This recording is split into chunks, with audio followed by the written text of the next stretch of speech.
Qualitative education. Well, speaking to that, Blessing Ehiche had talked about the quality of education and, of course, the manner in which you are educated probably could be the reason why you can't find the door of success. But then, how important is education?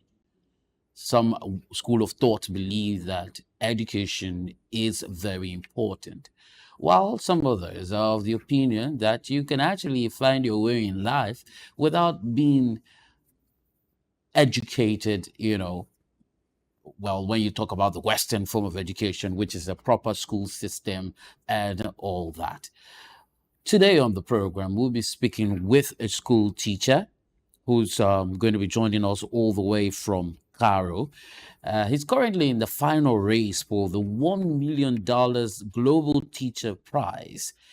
He is also an English teacher, and he's been named a top 10 finalist for the Global Teacher Prize 2020, which is in partnership with UNESCO. Olusukanmi Opeifa. Glad to have you on the program. Good morning. Thank you. It's my pleasure being here. I am Olasunkanmi of Baifa. Okay. I was hoping that an English teacher would have an English name, but then hey, you're not teaching Yoruba, are you? Right. You don't want to respond to that anyway philosophically. They brought English to us here, and our culture still remain our culture, okay? And I'm still a Yoruba man. So we will just start off the conversation. There is a foundation, Carter's Finance Ministry and World Bank uniting to expand global education access. And of course, some of the key points from that is teachers training, curriculum development, equity and inclusion, partnership, and collaboration. And for me, I think what I would want to start off with and concentrate is curriculum development and teachers training. I'd like you to speak to our current curriculum, and where we are in comparison with, other developing countries. Because right now, what you hear is British standard of education, American curriculum. I mean, this, that, just a lot of that. At first, I think at some point it was the Montessori education that was trending, and then I've seen that there's an evolution in that sector, in the terminologies that are used by institutions, especially private schools. We've also seen an evolution in the public school sector. I think we used to have the 6-3-3-4, right? 6 years in primary school, 3 years junior secondary, 3 years senior secondary, 4 years university, and then there's still some change in that as well, where you now have basic 1 to this, and all of those dynamics. So where are we when you compare us to other developing nations at the moment? All right. Thank you very much. I think let's just start from the aspects of nomenclature around the different changes that we've seen in education. Whether we had 6-3-3-4 or we now have 9-3-4, it's just a matter of mathematics. You've just added junior secondary school to primary school, and you've called them universal basic education. That all children must go through 9 years compulsory education. So it's just an addition of, say, the 6 and the 3 that will give us 9-3-3-9-3-4. But let's quickly get to curriculum itself. I think it was John Dewey, and I agree with that, that education is not preparation for life. Education is life itself. So if you actually believe education is life, then is the key. And then maybe there's a particular law that has changed at a particular time. I have heard you saying that earlier with your colleague there, that maybe the education you receive is not the real one. That's why you have not been able to function very well in life. I mean, Weber has not really functioned well in life. There's a difference between schooling and education. And that's why people could say education is a scam. It's not really a scam. Probably schooling is a scam, but education is still life. But coming down really to it now, if education truly is life, then curriculum should need to be revisited properly. The unfortunate thing we have in this part of the world is that we actually don't really know what we want such that we pick curriculum from different parts of the world. Today, it is an American curriculum. Tomorrow, it is British curriculum. Yes, I agree, our children are global citizens. But for God's sake, can we have something that speaks to our own need in the country? You will agree with me again in that the definition of economics you learned in school, in secondary school, was exactly what your father learned in while he was in school, and probably what grandfather also learned too in school. Nothing really has changed. But let's look at our society. A lot have changed in our society. Our needs have shifted a whole lot. And unfortunately, our education still remains exactly the same. And that's where we have the problem, where we say that education is no longer solving our problem. Education is no longer giving us the success that we need. Something has shifted, but education has remained the same. It's unfortunate that there's a big gap between the so-called education we receive in the school and the need in the society, such that when you finish secondary school, when you finish the university, you still go into the system to go and learn all over again in all sectors, in all sectors. Whatever you have learned in school, you realize that it's not even useful for you at all. I heard that some students, I don't know whether it has changed now, some years ago, that what they learn in computer science in our universities are things that we cannot even function with anymore. And you can imagine you are still talking about whatever name they call those things anyway, programming stuff that was learned like 50 years ago. We are still having them in our curriculum today. Whereas we are talking about artificial intelligence now. So basically, our curriculum needs total overhauling. I mean, if I'm to even use the word of probably throwing it totally away and then calling people, stakeholders to come and sit down and redesign our curriculum based on our need. And I'm going to probably advocate for something very unique, regional-based curriculum. Nigeria is too wide to have just one curriculum addressing all our needs. The educational needs of the people in the north is totally different from the one in the south. And you can imagine we have 6 regions and we are focused in different areas.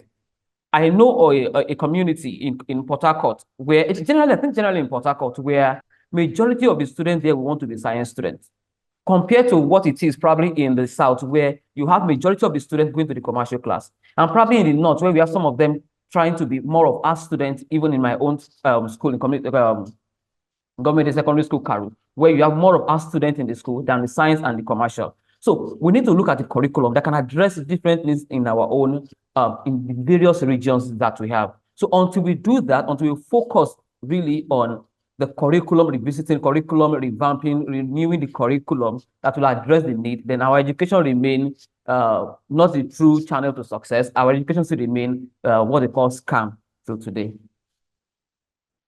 For education in Nigeria not to be scam, or schooling in Nigeria not to be scam, because you said there's a difference. Schooling can be scam, education cannot.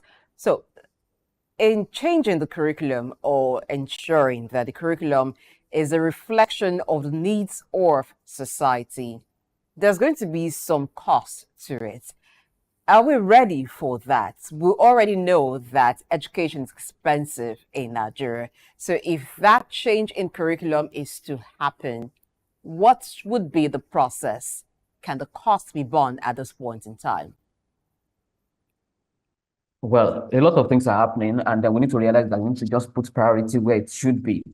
If the Nigerian government and everybody in Nigeria, when I say government, I'm not talking about those in power alone, everybody, if you're all serious with this, we realize that we want to keep the future of Nigeria, then education must be taken seriously. And what is the cost? It's very simple. I don't think what we're going to spend on renewing our curriculum, sitting down, revising a very unique one is as expensive as what probably we spend in our National Assembly for different activities and programs here and there. It's just prioritizing what we need. And very simple.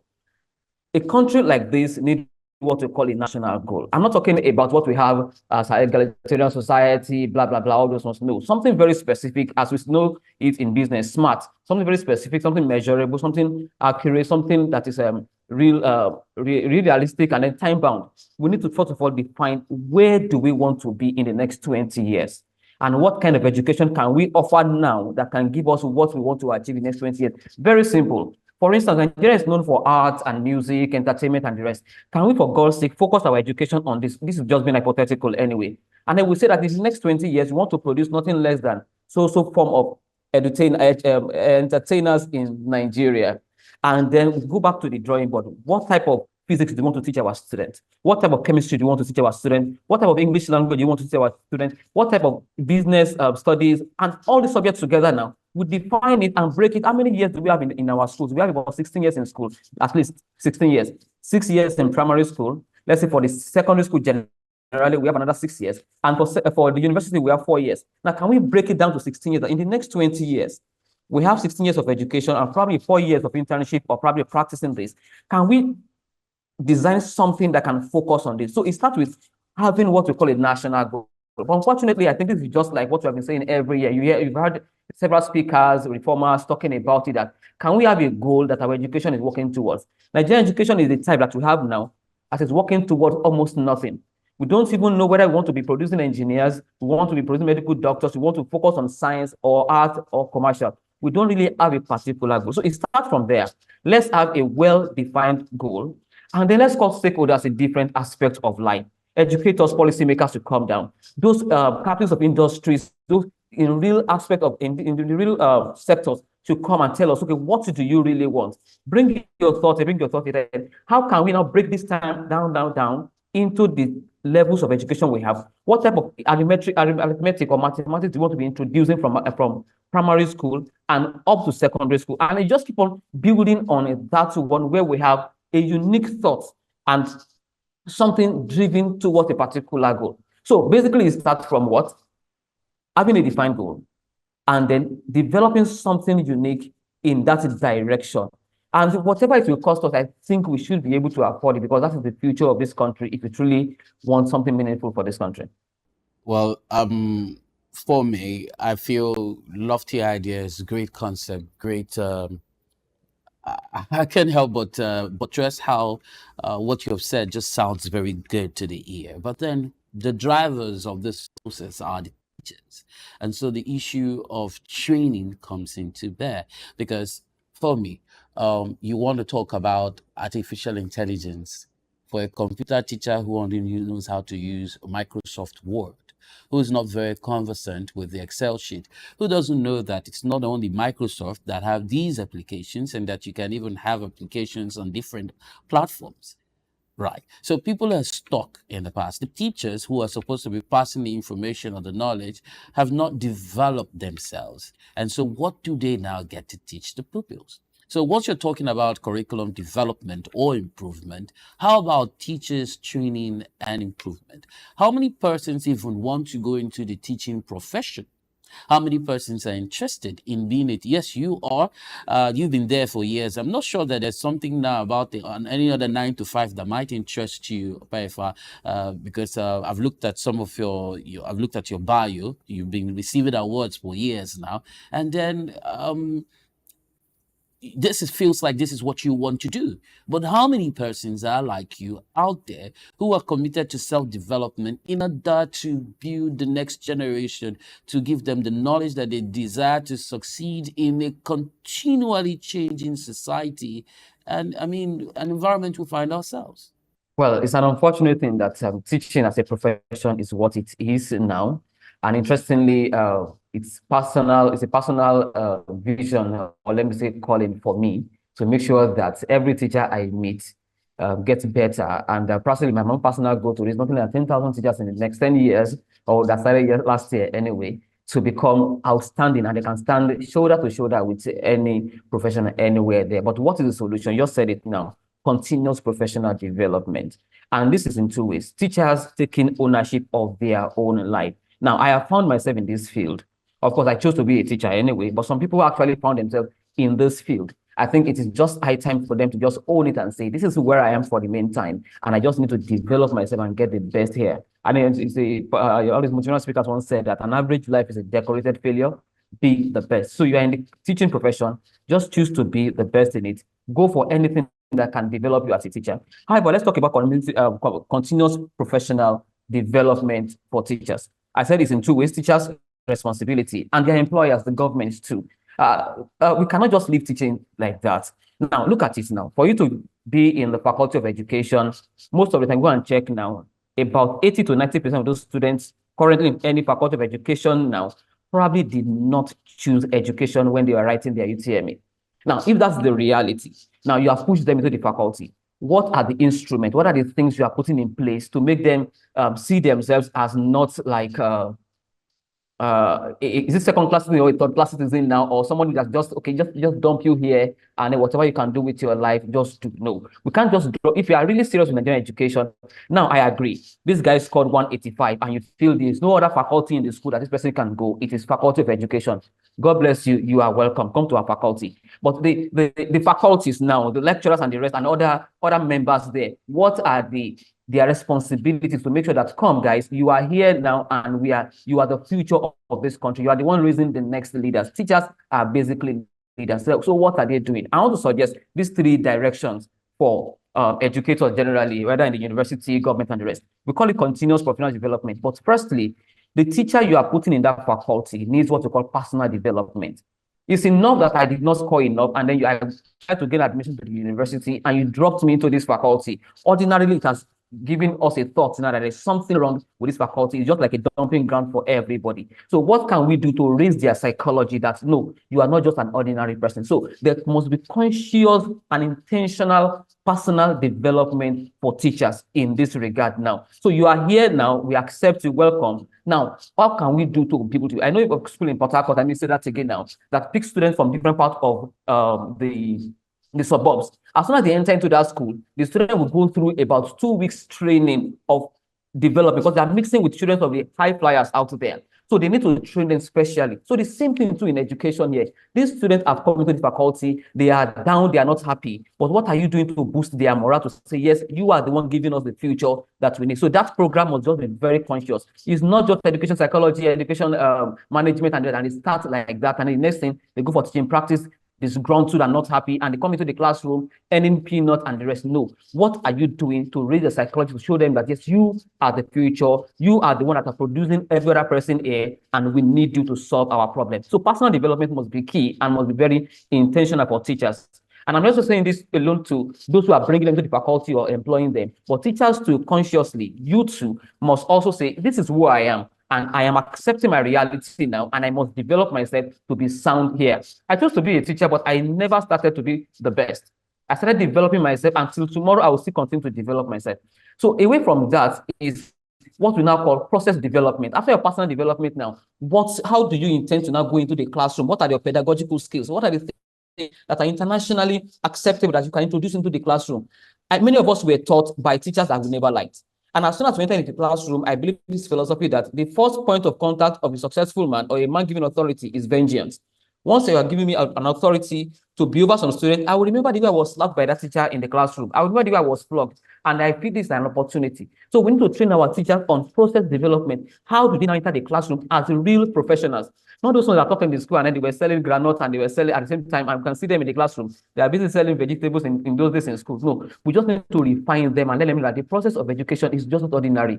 The life of these children, whatever you do here now, will impact them forever and ever.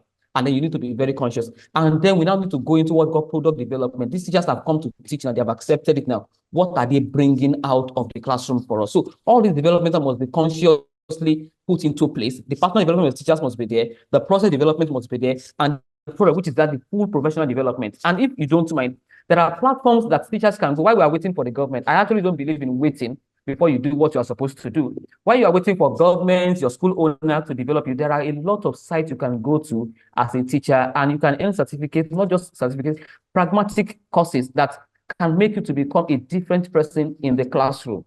Teaching is no longer the way it used to be, where we say teachers' rewards are in heaven and you just enter the class, do it anyhow. No, teachers are cashing out big time in using education skills and different tools there. So you can go online and search for, I don't know whether I'm permitted to mention some websites here, where you can personally go and then just develop yourself, and then you just become that hot cake there. So to the question, teacher development is very important, but we need to be very intentional with the teachers we put into the Faculty of Education first. Let's raise their morale. Let's give them something that is building them, not just an underdog, not just a third class person or a group of people there, but those that we need that will solve our problem.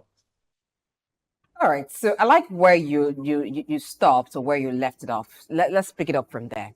So we don't want people who have been a faculty and then they just come out to be like third class people or somehow they feel they shouldn't be there, but they're there by circumstance, by accident. So they train to be teachers by accident. Let's look at the Faculty of Education. Why should it, in the first place, be a place for those who didn't meet the cutoff for certain courses? If you want to study medicine in Nigeria, there are no negotiations. You must meet the cutoff. You don't meet it, then you have to settle for some other courses. It's because of the honor, the importance attached to medicine. That's why Faculty of Medicine or College of Medicine is that way. Now, if we look at teaching as a profession, if the same importance is attached to how critical teaching is, should we not have the same approach to the faculties where you must meet a certain cutoff, not as an option because you failed to get into a course, so that it is for the best brains who will build other brains? Should we not start from there rather than trying to manage the emotions, the psychology of those who got in there by accident? All right, thank you. Yeah, the first thought was based on the reality we have now. And I don't see that changing in the next 10 years, honestly, because that is our society. And there are two things involved here now. I call the first one the philosophical accident, where we have already seen teachers as probably petty people. And then it starts with also the way, okay, a teacher graduates now and looks for a job in a local environment, for instance, now, and gets how much, maybe 30,000 naira or even 15,000 naira. We know teachers in this country that they earn as low as 15,000, 10,000 naira. Now, compared to someone who graduates and is still looking for probably that big job out there as a medical doctor, but gets into a private hospital and is earning nothing in six figures. Now, economic factor comes in here and okay, what is the point here? So you are just a teacher. So we need to just settle the philosophical accident there and the economic factor. So if ordinarily I know that when I graduate as a teacher, I get this fantastic job and I'm well paid, of course, everybody will put attention to it. And however, there's no point me scoring 350 in JAM. And I want to enroll, I want to find myself in Faculty of Education, where at the end of the day, when I graduate, I find myself in the, what do you call it now? A conference room called staff room, and then there's no dignity attached to it. So it starts from all those things, the philosophy, the psychology attached to everything, education. So we need to start first from revamping the life of our current teachers. Let me tell you an interesting story. I told my father that I wanted to be a teacher back then when I was in primary 3, and he kicked against it heavily. Sometime in 1999, I guess, there was a change in government. Salami Abubakar became the head of state then, and then he decided to do a lot for teachers. Things changed. I knew of a retired teacher that was paid some arrears, and then economically, the life of that woman was improved a little bit. And she was close to my father to an extent. And then my father called me that day and said, come, you said you want to be a teacher. So let us talk about it now. Because my father could see that, yes, the life of this woman improved economically. And then he agreed that, okay, now you can go ahead and be this. Of course, much beyond that for me is the fact that I want to be a teacher beyond the money at the same time. But in the reality is that if the economical status of teachers are improved today, you will see how many people struggling and wants to be in that faculty. And when there is a high demand for it, you will see that the status will also increase. JAMB will also increase the cutoff mark. So it starts from there. It's not all about you throwing people there because I scored 350 and they are the best brain. The best brain that will become useless at the end of the day. I mean, a lot of things go into education, but the economic factor must also be taken into consideration. Once we uplift that, you will see 1,001 people, first-class students, going into education. Now, the reality is this. Out of the so-called brilliant students, even in the Faculty of Education now, let them graduate. You see that they start looking for jobs in other sectors, not in education. So something is wrong with the state of education teachers economically. And once we can uplift that, the theory of medical, comparing with other medical doctors in terms of scores in JAMB will be solved. So we need to solve that philosophical accident and the economic factors there in education first. Well, the economic factors, I mean, that would be priority because basically there's this thought that teachers are underpaid. Worse off is the fact that even in government schools, some teachers are owed months and months of unpaid salaries. But then it feels like the man we have on the screen is not even a teacher, talk more of one in a government school. You said you're in government school, Carol, teaching English, but you sound like someone who is a professor. Uh, I mean, you probably have to reiterate that that's the job you do. That's your regular 9 to 5. So for people to get to that level where they're in tandem with what's obtainable across or when we're looking at global best practices, you talked about developing themselves, teachers, not waiting for government. Can you speak to certain developmental programs? I know you were listing some things out as to what they could do, other teachers can do to improve themselves. But then, are there certain development programs that are necessary to equip teachers, with the skills to facilitate inquiry-based learning? And if you take a look at the rural areas, it feels like no one is even remembering that. And someone who goes to school in the community, not in Abuja, but then some other state there might not even be aware that there is a new innovation in the computer systems, that computers no longer come with diskettes, right? That you now have something called a flash drive, right? So all of these innovations may not have gotten to certain parts. So what developmental programs can teachers engage in to improve themselves for the lot of students who will be under their tutelage at different points? Well, that's the reality anyway, that's it's possible in this country, somewhere in Nigeria, that a teacher actually has not even touched the computer, let alone knowing whether it is even floppy disk we are using before now, or we are using a floppy disk, or we are using, whether we have laptops now. We have teachers in this country that are still struggling to even own a smartphone. They don't even know what to do with WhatsApp. So this is not about, because we're talking about teachers, and there are people, of course, generally, probably because of their environment, but for you to be a teacher and a successful one in the 21st century, you cannot just remain the same. I remember years back, okay, I think before I go into that, you said I should reiterate something. I'm a teacher. Yes, I'm a teacher, and although as a matter of fact, because of the story you have, my bio you have, I just want to really go deep into so many other things. I'm still a teacher, although currently out of the FCT, but that's story for another day. But I'm still into education fully. I've taught for close to 20 years now, and I'm still a teacher, and I still believe in teacher development. But let's talk about what teachers can do differently. If you find yourself in an environment where you can still afford smartphone, then you want to go online to look for courses that can enhance your development. You want to also look inward. You cannot really wait for the government. You cannot wait for the owner of your school to make you into whatever you are going to become. Just know that it's all about you, and it is your life. Okay. If you are in private school, just know it's all about you. The school will not, the owner of the school will not give the school to you as an inheritance later in the future. You just need to develop yourself. If you are the government school, just know the government cannot train everybody. Our population, we are so many. You just have to train yourself. A story of mine, years back in 2014, I just got this laptop and I felt, okay, I could be watching a movie after school and then relax. One day I thought of it that, wait, so many people out there using the same laptop or something. I started going online. I don't know whether I'm permitted to mention some online courses that I did personally. I said, okay, what can I do differently? There was a student in my classroom that was struggling with dyslexia. Then I went online. I just did something on educational psychology, free course, even I paid for the certificate later.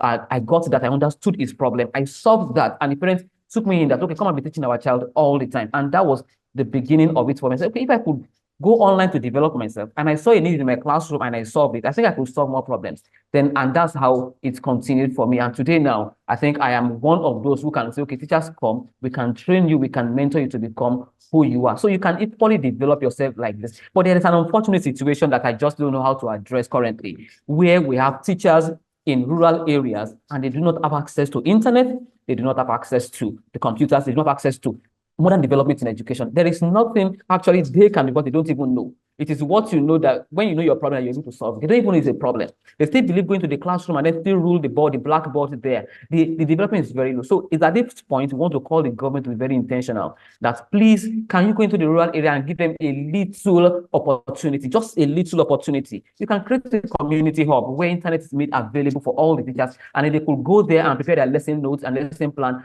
in the real order, where there will be at least basic internet, where there will be general computers where everybody can have access to. Train them on this. They cannot just do it on their own. It's just they are not capable of lifting. I mean, coming out of that over. Somebody just need to just go there. So it's just a big call to NGOs, to corporate organizations that can just help in this case. Let's identify some rural area. Personally, I do this anyway. I identify teachers that are just a little bit low in terms of technology, and we do a little training that can just push them out there. But I think individual cannot really do so much like what government will do, NGOs will do, and go into some of these rural areas and then bring teachers out of their own shell there and then give them the opportunities for technology. So technology is key. If you have the opportunity, go ahead and develop yourself in this area. However, where we don't really have that, please, government can just kindly assist us in that area. All right, knowing that technology is key. While you were talking earlier, you mentioned that in some regions of the country, you have students going into certain classes more than other parts of the country. You use River State, I think, as an example, where you have more students there going for sciences. And in the northern part of the country, you have more in the arts. And then in the south part of Nigeria, you have more in social sciences or in commercial fields. What do you think is responsible for this? Is it as a result of their natural inclination, or it's the opportunities available for them, or even the perception of these classes? So every man is a product of his society. Every man is a product of his background. I mean, when I entered the Port Harcourt, I asked that question, and I realized that because of the prominence of oil business there, every father wants his child to be in the science so that you can either take over my business that is in oil area or probably get a job with one oil company there. So it is just natural that because of the environment, the opportunities are available for you, you just tilt in that direction. I want to believe, I mean, the issue of the West I mentioned now was when I was in school, the commercial class used to be double of any other class, and that was because banking industries were everywhere at that time, and it was become the in thing. At that time, if you were given 50,000 naira salary, then it was a big thing. Everybody who want to become a banker, want to become a banker, and then it's becoming like business stuff. So that's the opportunity there. And in the north, well, I can't really say why we have more of art students anyway than any other department. At times, you can even have like 4 or 5 classes of art in just an arm, and then you have maybe 1 or 2 of science, one commercial like that. But probably due to the unavailability of science teachers as such. Yeah, I remember when I was in Adamawa there, I served. If you were a physics teacher, 20 schools could tear you into pieces because they lacked that physics and mathematics at that time. So probably that's the situation. So, and that takes us down to our curriculum. If we do not have equal distribution of resources in our state, and opportunities are also different, can we work on curriculum that can address the basic need of different regions? The one in the south and probably the southeast, the one in the southwest, and then the one in the north region generally there. You just want to look for a curriculum that can address their need. And then enough of this blanket assessment. You are using the same assessment tool, NECO, for instance, now, to assess a child in the south, whereas our focus is just totally different. So we also need to look into all those things together. The opportunities must be there. The student interest is also another factor too. And so many other factors. So availability of resources too is also another one. And then this will affect our curriculum in itself. All right, so let's move the conversation to how we can get it better. We've talked about teachers training. We've talked about curriculum development. What role can government play? Because you had talked about not wanting to wait for government to improve yourself, but then it's a whole sector, the educational sector. We've taken a look at on this platform done a bit of comparison with what we have in the US, how education is highly subsidized. And then some of the institutions make money or generate revenue from international students, because those who are from that state or those who are from that country actually get to pay little or nothing, next to nothing, for the education received, and the costs are borne basically by international students. How many international students do you even have in the Nigerian education sector? Do we have foreigners coming to pay in Naira to receive education in Nigeria? I mean, the education sector, I dare say, is near comatose. As to threatening strike actions because of rising cost of living and economic downturn.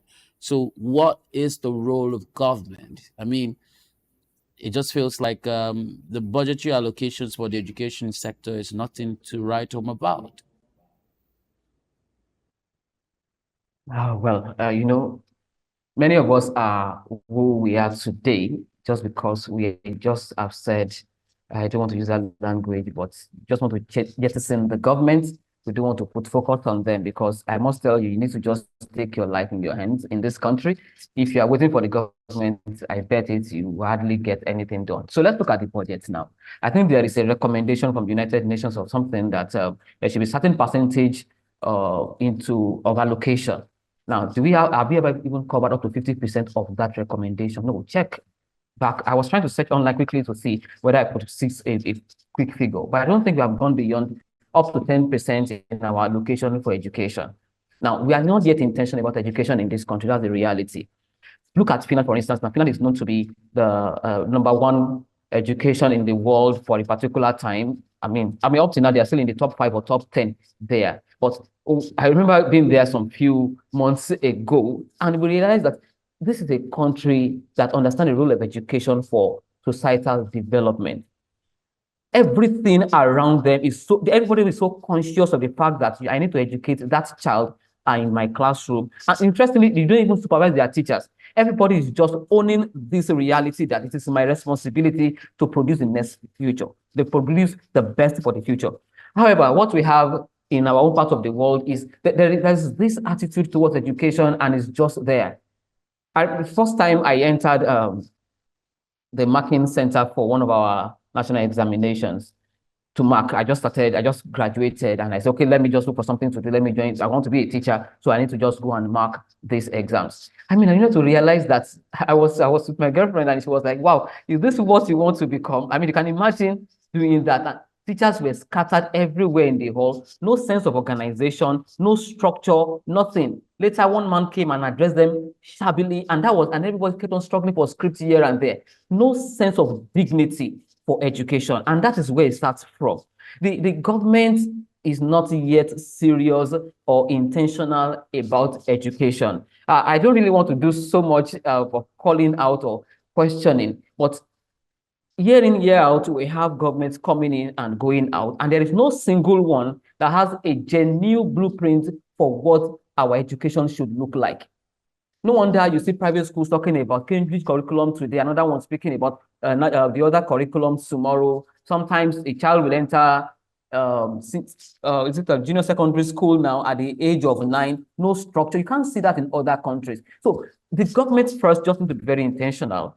We just need to pray that we have a minister of education that will take things very serious, take our education very serious, create a blueprint, call for a state of emergency, thanks to what is happening, and thank God to what's happening in Kano State that you just saw now. Some other states are doing this, but how intentional and how effective are these at the end of the day? So we just need to do a whole lot, employ more teachers, get them well trained, get enough classes, get facilities. Somebody asked me, if you become a minister of education, what will you do differently? Just 3 things we just need to do, and we'll solve all these problems.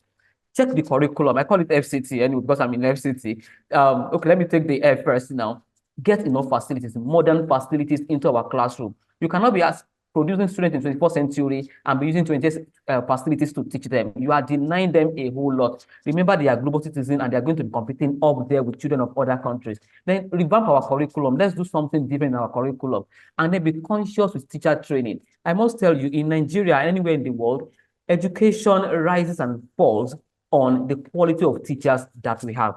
All these stories we're talking about, if we have sound teachers. Let you go. You touched on something, the non-organized nature of education in Nigeria, and you also talked about being aware that the crop of students being raised in Nigeria are going to compete with international counterparts. Now, recently we saw the age limit for writing work and JAM being put at 18 years. Now, let's have your reaction on that. We know that when we talk about quality, there are different considerations for you to maybe say a thing has quality. It could be about the effectiveness and efficiency. Now, if we're looking at efficiency, there are resources to look at, which time is also part of it. So 18 years being put at the age at which a Nigerian, at that age, you are youth, can write WAEC, can write JAM. Do you see it as a setback to the education in Nigeria? Would that make some Nigerian students begin to turn more to private institutions that perhaps may not even consider that limit? I mean, that policy makes me feel like we're just trying to be serious, or it's an attempt to be serious. However, to me, I feel it's miscarried now because I mean, you can imagine my son now that's due to the policy in the country. I have a son age 11 in year 8, that is GS2. By the time I calculated it now, my son will be out of school by age 16. So what do I do with him for 2 years at home? Now, can we go back a little bit and see where this thing got wrong? I entered primary school at the age of 6. By the time I calculated everything, I think I graduated at 17, 18. And it was easier for me to pick my jam and move on. And the same thing is obtainable in other countries they want to copy too, that you cannot enter primary school in Finland or all these international countries until you are age 6. I mean, it's just, well, you are moving according to your age grade, not that there's double promotion and all those things there. So if you want to be serious with this policy, which is a good one, it all depends on what we are looking at. Can we go back to the foundation and let the child enter school at the age of 6? And then do not force my son that's about to graduate at the age of 16 now to now sit down at home for 2 years. Can we go back to the beginning first and allow this one to just go? For me, Prefer, who is a teacher, but is an award-winning teacher, so we can call him Teacher Extraordinaire on the show today. Thank you for being a part of Early Exchange. All right, this is the size of the show today. A bit stretched because education is important, so we needed to talk more about it. I'm Blessing H. Please follow us on our social media platforms at Sook News TV and leave us a comment, like, and also share with those who didn't get a chance to watch with you. Market Insight comes up at 11 here on Sook News TV. I'll see you tomorrow. Enjoy your day. Well, good things mustn't come to an end, so you can actually go on our YouTube page and rewatch the show over and over again. And make sure you share, because right here, we all have to join hands to be partners in progress. My name is Temple Barra. On behalf of everyone who has ensured that you can receive us crisp, loud, and clear. To have a lovely day, and stay tuned for more beautiful programs lined up for your viewing pleasure. Bye for now.